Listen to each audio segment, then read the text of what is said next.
Ça ne me gêne pas de réagir par rapport au dossier Onvi, monsieur le journaliste.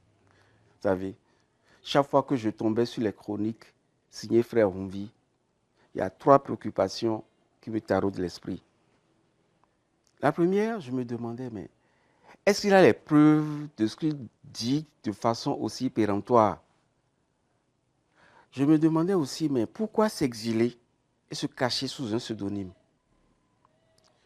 Je me demandais également, mais pourquoi autant de chroniques accusatrices? Ça prenait beaucoup plus l'allure d'acharnement à détruire un système qu'à critiquer des faits réels dans le cadre de la moralisation de la vie publique. Si c'est pour dénoncer un scandale, on n'a pas besoin de se réfugier à l'étranger. Non, pas du tout, monsieur le journaliste. On réunit les preuves, on reste sur place et on dénonce.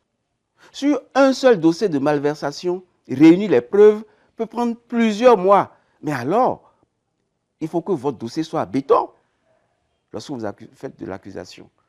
Si l'intention du frère Onvi était juste de dénoncer une malgouvernance du pays, montrer les preuves sur un ou 2 scandales était largement suffisant pour éclairer l'opinion publique. Se passe. Mais des centaines de chroniques aussi accusatrices, cela apparaissait à la fin comme un acharnement contre le régime en place.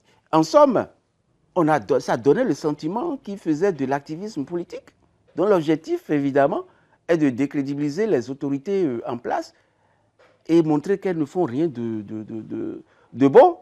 Vous savez, sous le régime du président général Mathieu Kérékou, j'avais fait des dénonciations. J'avais dénoncé plusieurs scandales alors que je n'étais qu'un citoyen lambda. Je n'étais pas député. Je m'étais même permis de dénoncer sous forme de livres. C'était les vraies couleurs du caméléon, c'était Crépus d'un dictateur, état d'urgence. À travers ces écrits, j'avais dénoncé des scandales comme les 14 milliards détournés à la Sonapra. Et après le détournement, on met feu au bureau du ministre, on incendie le bureau du ministre, on incendie la comptabilité. Et jusqu'à aujourd'hui, les 14 milliards volatilisés, personne n'a jamais payé. J'avais dénoncé l'affaire Sonacop, une affaire dans laquelle les gens avaient acheté la Sonacop avec les termes de la Sonacop. J'avais dénoncé le scandale de l'avion présidentiel et beaucoup d'autres.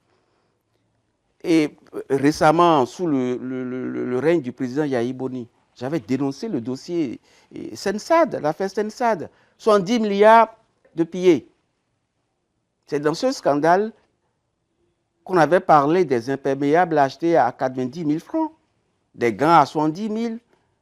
On en a profité pour distribuer, pour découper et distribuer les parcelles de l'État au bord de la mer, Villa Sensad. Les gens n'ont pas acheté les parcelles, hein. Ils ont pris ça, Clando, Fatah. Non, non, non, non, c'est incroyable. J'avais dénoncé aussi le scandale des machines agricoles. 20 milliards dilapidés.